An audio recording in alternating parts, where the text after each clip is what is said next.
Hey guys, what's up? There's a show on Netflix called Cursed, a series, and this is its season one of Cursed. And you'd never know it by the name or anything else that they say about it, but basically, it's a King Arthur story that has fae. Yeah, it's a King Arthur story with fairies. And this is an interesting King Arthur story because it's got all the characters, but it's not the same story as like the movie Excalibur or like the one in Future King or anything like that. Um, there's a lot of there's fairies, and a lot of the knights of the Round Table are fairies, and they've got a sword, a magic sword, but it's not Excalibur. It's a like one of the it's basically a magic rune sword, sort of like with glowing runes, red glowing runes, but it's like a silver sword, like a metallic sword, sort of like the sword Stormbringer from the Elric saga by Michael Moorcock. That kind of sword, but it's not a black sword. It's a regular steel sword with these glowing runes, and it's magic. And it has magic, and it's got mysterious magic. You don't really know what kind of magic it is, but it doesn't only have magic and pretty much can beat any opponent. It also amplifies someone's natural magic. So if there's a fae trying to cast a spell, if she holds the sword, the spell will be way more powerful. And it's got Merlin, the magician. It's got like Arthur and Guinevere or Morgana. It's got all the characters, but the story is different, and it's awesome. And this is one of those stories where everyone's English, everyone's got these English accents, and it's cool. I really love English accents, and I love that everyone's English in the story. And I really think that King Arthur stories should be English. It should be done in England. It should be English. It should be made. The people should have English accents because King Arthur happened in England. And so it's not the same story. It's not the Sword in the Stone. It's not Excalibur. It's not the Lady of the Lake, right? It's not the Holy Grail. It's basically these fae, and the fae are getting basically hunted down and killed because of their magic, because they're considered to be impure or not really human, and therefore the fae are being hunted down. Now the fae, even though they're fairies, they look like people. They look like regular humans. But sometimes they'll have horns, sometimes they'll have wings, sometimes they'll have like feathers coming out of their body and stuff like that. So there's different kinds of fae, which is awesome, and they're really cool. And the story is, the main character is a woman, Nimue, right? I think her name is Nimue. I think that's how you pronounce it. And she's a fae, and she basically gets this sword. She possesses this sword, and she's got to bring the sword to Merlin.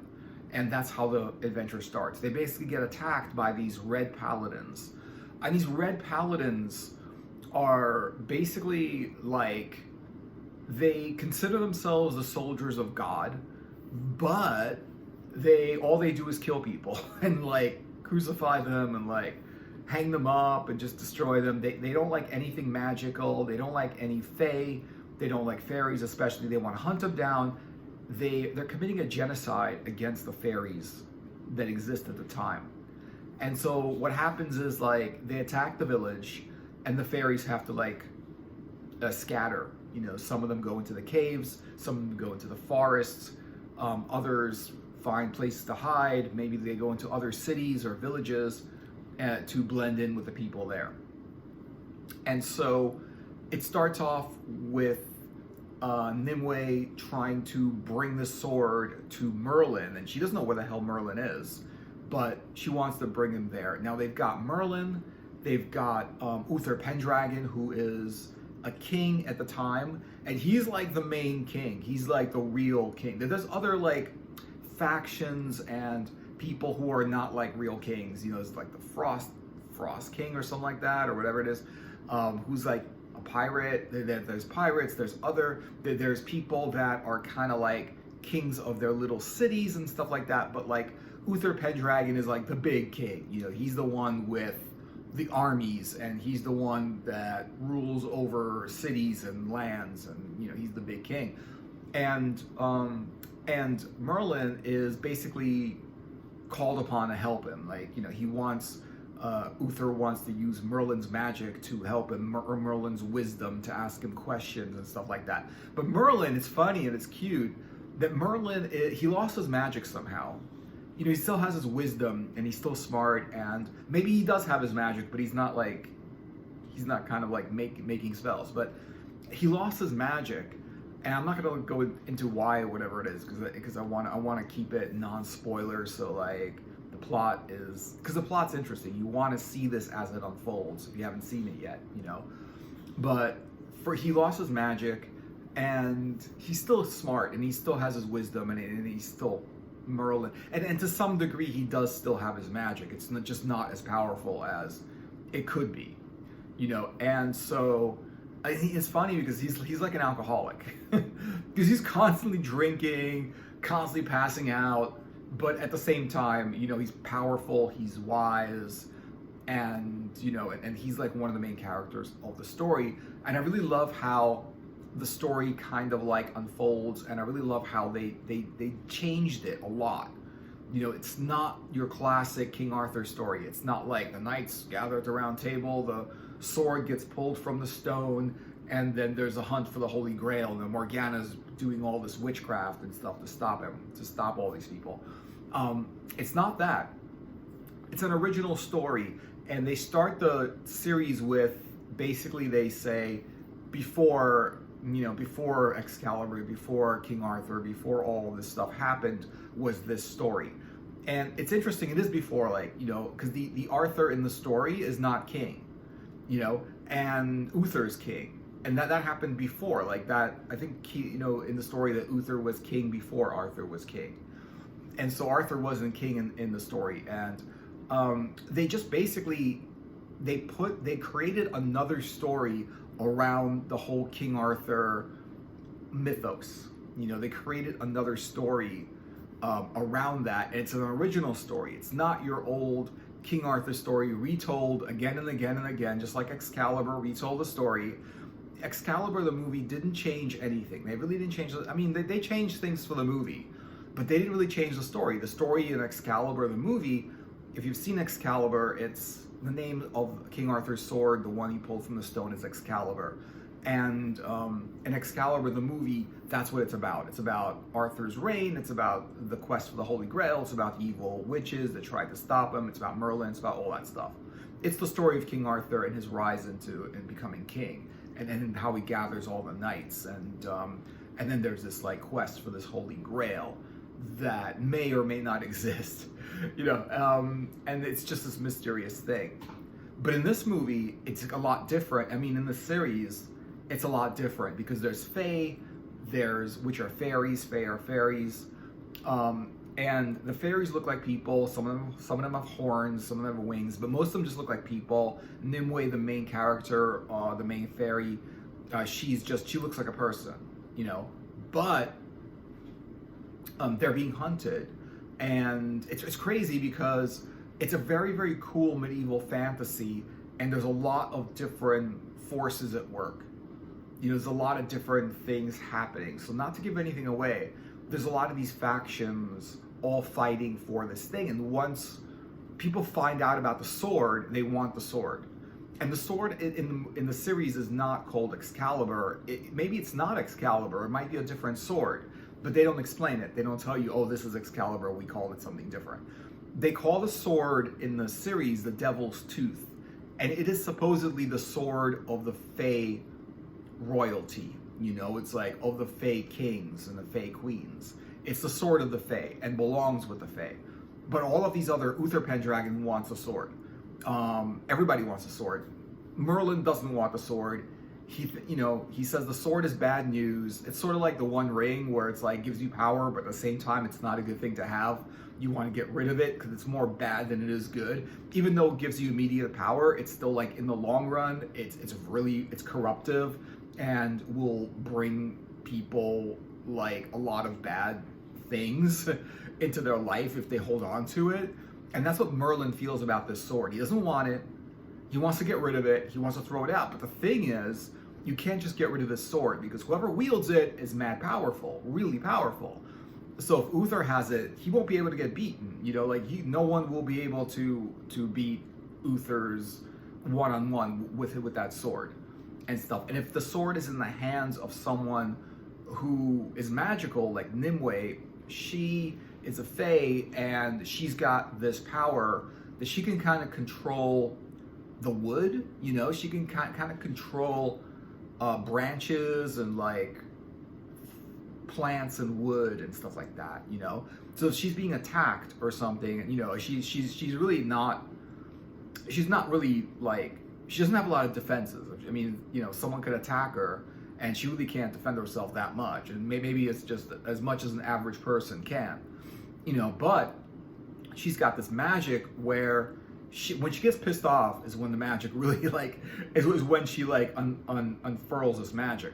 And it's basically what she does is she causes like plants and wildlife, sort of like flora, plants and trees and whatever, for the branches to go and reach into the person that she's attacking, and basically the branches just like kind of go into them and into kind of get under their skin and like basically destroy them, and so that's her power.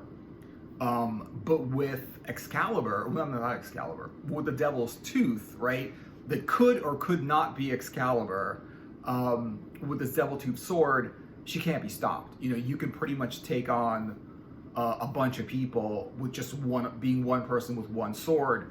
You could take down 10 people, who are coming to attack you because the sword is just that good. It'll just, it's a magic sword, so it'll propel itself.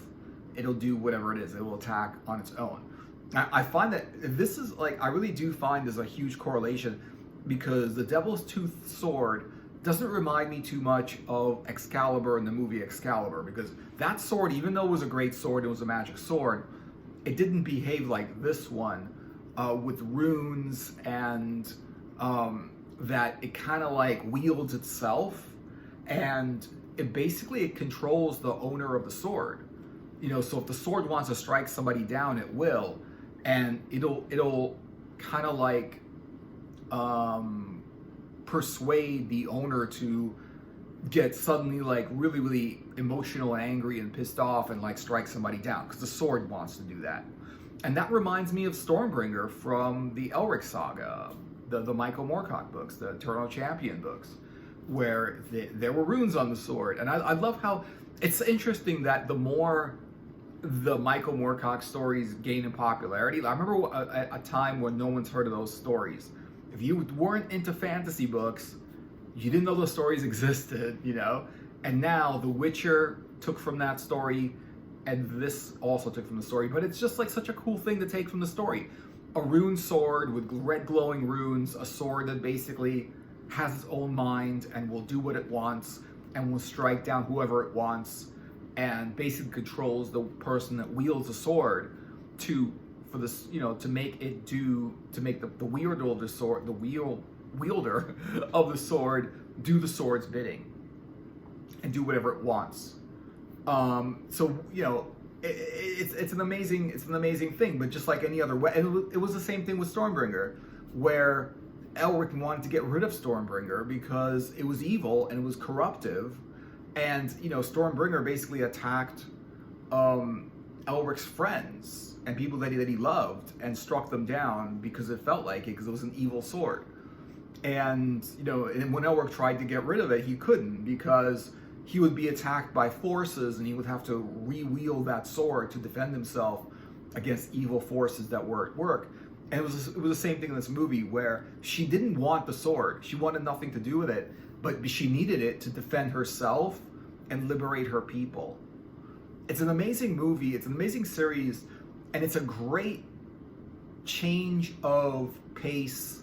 And it's a great different alternate way to tell the King Arthur story. I really love how they do this. And it's interesting, it's they admit it's a King Arthur story, so it's not like they're ripping off a King Arthur story, because I don't think you can rip off a King Arthur story, because King Arthur, I think, is a myth, or it's a folktale where nobody actually owns the copyright to the King Arthur story.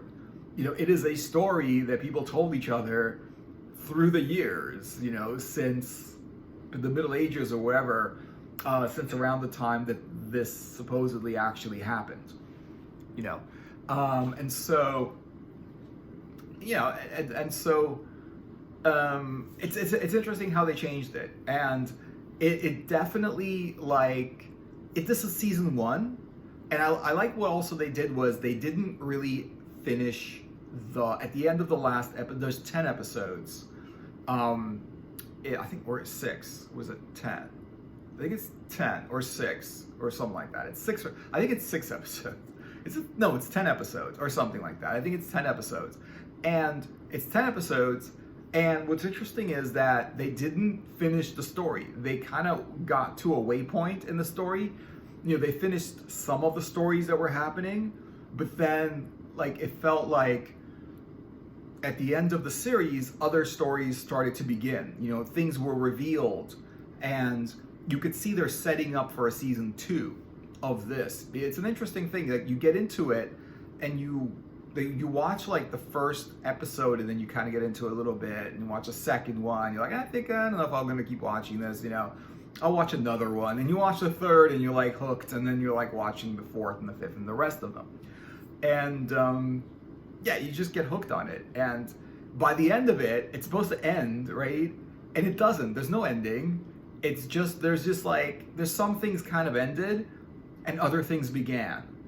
And I feel like what they did with this series is they did season 1, but they didn't finish the story. They didn't conclude all of the stories that were happening inside the story.